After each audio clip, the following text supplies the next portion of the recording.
Assalamualaikum warahmatullahi wabarakatuh. Alhamdulillahillazi arsala rasulahu bil huda wa dinil haq liyuzhirahu ala dinihi wa kafa billahi syahida. Amma ba'du. Dewan juri dan teman-teman sekalian yang saya hormati, pertama-tama dan yang paling utama, marilah kita panjatkan puji beserta syukur kita ke Zat yang telah menciptakan dualisme dunia, yang mana tidak bertahan satu jikalau tidak ada dua. Maka terciptalah langit dan bumi, bulan dan bintang, lautan dan daratan, miskin dan kaya, si cantik dan si buruk rupa. Maka sempurnalah umat manusia di atas permukaan bumi ini. Selawat berangkaikan salam, tak luput dan tak bosannya kita kirimkan kepada junjungan alam, yakninya Nabiyuna wa Habibina Muhammad sallallahu alaihi wasallam, yang mana ia telah rela meneteskan tetesan darah, meluncurkan ribuan anak panah demi menegakkan satu kata, yaitu La ilaha illallah.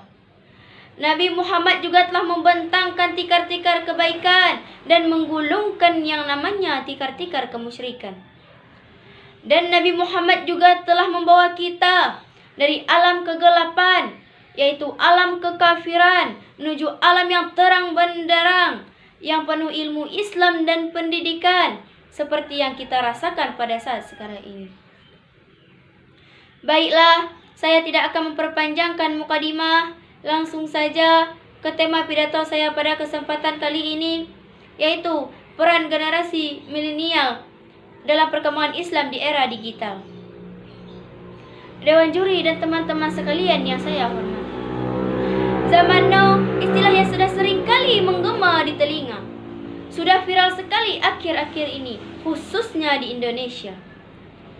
Kendati demikian, istilah zaman now yang ditayangkan tak sesuai dengan aturan-aturan Islam yang ada. Para pemuda menjadi incaran, para remaja menjadi buram. Problematika publik tengah merasakan riuhnya pembahasan mengenai anak muda zaman sekarang, atau istilahnya zaman now.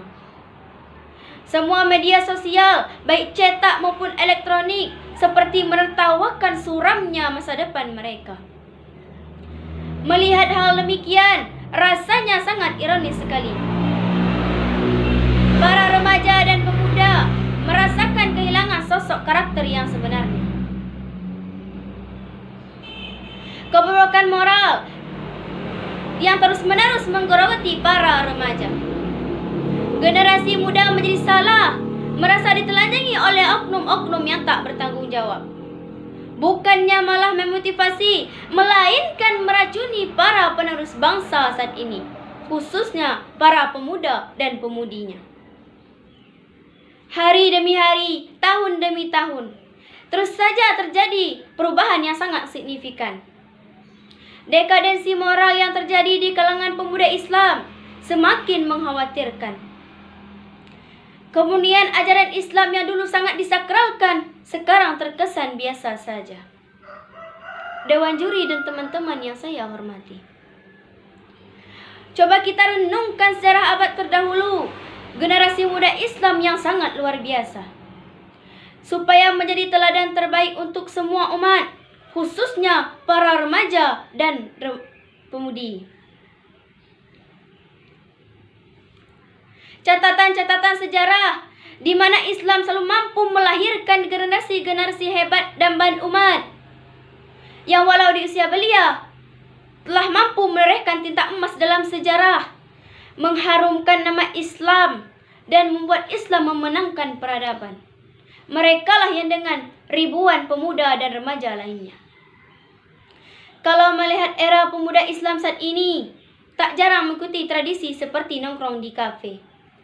Mau tidur, makan, kamar mandi, belanja, selalu bawa HP. Kemana-mana cari wifi dan colokan listrik. Selfie pakai tongsis, lalu diedit pakai aplikasi kamera jahat. kemudian diunggah di Instagram, dan seragam dikecilin pas badan. Itulah sebagian generasi zaman now yang terus-menerus menelanjangi marwah bangsa dan agama. Apa bedanya yang akunya pemuda zaman now dengan generasi muda Islam, hingga membuat ketimpangan yang sungguh nyata antara kepribadian kita dan kepribadian mereka, para pejuang Islam? Bukankah kita juga telah dipuji pemilik kehidupan sebagai umat yang terbaik? Sebagaimana Allah Subhanahu wa taala berfirman, kalian semua adalah umat yang terbaik yang dilahirkan untuk manusia, menyuruh kepada yang makruh, mencegah dari yang mungkar, dan beriman kepada Allah. Quran Surah Ali Imran ayat 110. Dewan juri dan teman-teman yang saya hormati, mari kita tengok kembali kisah Usamah bin Zaid, diangkat oleh Rasulullah menjadi komandan pasukan kaum muslimin dalam penaklukan Syam, padahal baru berusia 18 tahun. Atau kisah Imam Syafi'i yang telah hafal Al-Quran di usia 9 tahun. Serta Ibnu Sina yang telah hafal Al-Quran di usia 5 tahun, bahkan mampu menjadi bapak kedokteran dunia. Tentu kita tidak akan lupa kisah heroik Muhammad Al-Fatih, sang penakluk Konstantinopel yang mampu menjadi sultan di usia muda. Juga kisah Zaid bin Sabit yang dengan gagah beraninya berjihad di usianya yang baru 13 tahun. Kemudian diperintahkan untuk menghimpun wahyu di usianya yang baru 21 tahun. Itulah generasi militan Islam yang gaungnya masih terdengar sampai saat ini. Pemuda sekarang lebih mementingkan kepentingan pribadi dan mensampingkan, bahkan mengancurkan serta tidak mempedulikan kepentingan orang lain, apalagi kepentingan negaranya. 10 pemuda dapat merubah dunia ini. Hal ini pernah diungkapkan oleh sang proklamator sekaligus presiden pertama Indonesia. Berikan aku 1000 orang tua, niscaya akan kucabut gunung Semeru dari akarnya. Berikan aku 10 pemuda, guncangkan dunia. Berikan aku 1 pena, maka insya Allah akan kubuat Rasulullah tersenyum bahagia. Mungkin itu saja yang dapat saya sampaikan. Lebih dan kurangnya saya mohon maaf. Kepada Allah saya mohon ampun. Yang benarnya datang dari Allah yang Maha Benar, dan yang salahnya datang dari saya pribadi. Saya akhiri, wabillahi taufiq wal hidayah. Wassalamualaikum warahmatullahi wabarakatuh.